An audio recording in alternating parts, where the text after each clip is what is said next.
টাকা ফেরত চাইতে বিজেপি কর্মীকে বেধড়ক মারধর, দুর্গাপুরে তীব্র উত্তেজনা। চাকরির টাকা ফেরত চাইতে গিয়ে আক্রান্ত হলেন এক বিজেপি কর্মী। গুরুতর জখম অবস্থায় ওমপ্রকাশ প্রসাদ নামে ওই কর্মীকে দুর্গাপুর মহকুমা হাসপাতালে ভর্তি করা হয়েছে।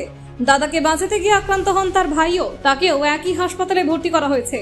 অভিযোগ, দুর্গাপুর ইস্পাত কারখানায় চাকরির আশ্বাস দিয়ে বিজেপি নেত্রী মৌসুমী দত্তের হাতে 50,000 টাকা তুলে দিয়েছিলেন ওমপ্রকাশ, কিন্তু চাকরি না মেলায় টাকা ফেরত চাওয়ায় মৌসুমী দত্তের উপস্থিতিতে তার অনুগামীরা হামলা চালায় বলে অভিযোগ। এই ঘটনায় দুর্গাপুর থানায় লিখিত অভিযোগ দায়ের হয়েছে। বিজেপি নেতা সুমন্ত মণ্ডলের দাবি, এই ঘটনার সঙ্গে দলের সম্পর্ক নেই। পুলিশ ঘটনার তদন্ত শুরু করেছে। আমি তো পার্টি করি না। এবার দাদার সঙ্গে ঝামেলা হচ্ছিল, আমি দাঁড়িয়ে গেলাম। আমার ওয়াইফও ছিল, কী হয়েছে ব্যাপারটা, ঝামেলা হচ্ছিল।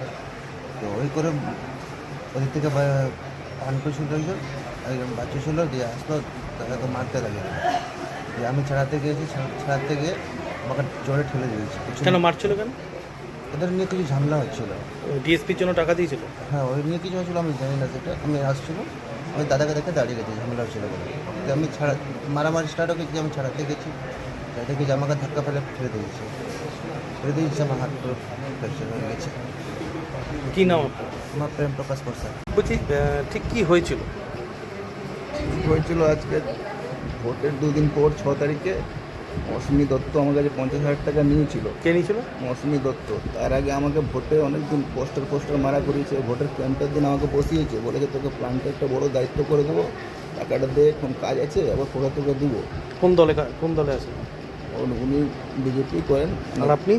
আমিও বিজেপিই করি। তারপর? আমি তো অ্যাক্টিভ মেম্বার হয়ে গেছি, আমার কোনো দায়িত্ব তো নাম নেই, কিন্তু আর ওয়ার্ডে সবাই জানে। তারপর আমি আজকে 2 মাস হয়ে গেল, ওনারা পুরো বলছি, দিদি আপনি তো বললেন আমাকে কাজে লাগিয়ে দেবেন, আমি তো কাজ করি, কাজ তো দিল না। কত টাকা দিয়েছিলেন? 50,000 টাকা দিয়েছিলাম। কাকে দিয়েছিলেন? আমি বললাম মৌসুমী দত্তকে দিয়ে। আমি বললাম যাচ্ছি তো আমাদের ওয়ার্ডের সবাইকে আমি হল্লা করে দেবো, বলে দেবো।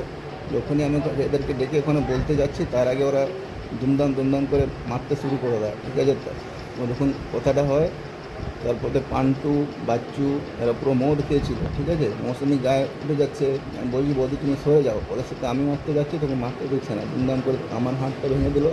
আমার ভাই ওখান থেকে আসছিল, ভাই দেখেছে, ভাই ছাড়াতে গেছে, ওকেও ঠেলে দিয়েছে, ওর বউকে ধাক্কা দিয়েছে। ওরও দেখুন পুরো হাত ভেঙে গেছে 2 জায়গায় ভাইয়ের।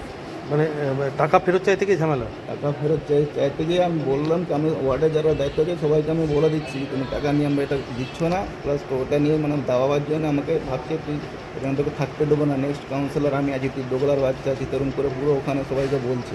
আপনিও তো বিজেপি করেন? হ্যাঁ, আমিও করি। উনিও বিজেপি করেন? উনি দায়িত্বতে আছেন, আমি কোনো দায়িত্বতে নেই, সেই জন্য কী পদে আছেন? দাওয়াতে চাইছে। উনি শক্তি কেন্দ্রতে আছেন। কী নাম তার? মৌসুমী দত্ত। আরও ওয়ার্ডে অনেকের কাছে। ভারতীয় জনতা পার্টির কোনো নেতা নেত্রীরা এরকম ঘটনা ঘটাতে পারে না।